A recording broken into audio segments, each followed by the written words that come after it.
And I thought, subhanAllah, this is so beautiful. So I used to play last juz all the time. And his recitation of Surah Al-Fajr is so beautiful.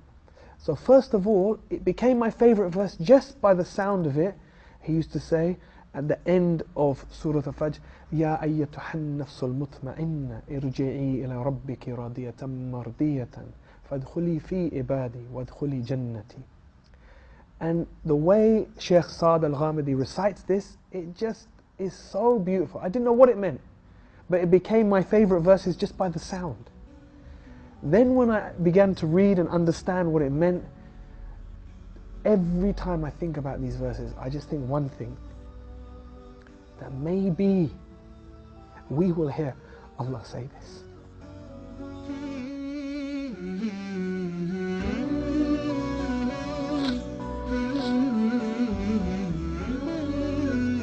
That Allah will allow some of us to hear these words, and we will hear these words enter.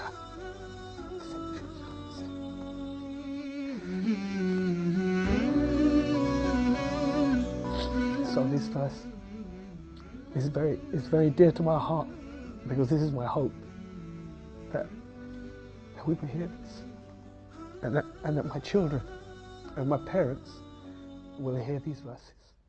Inshallah.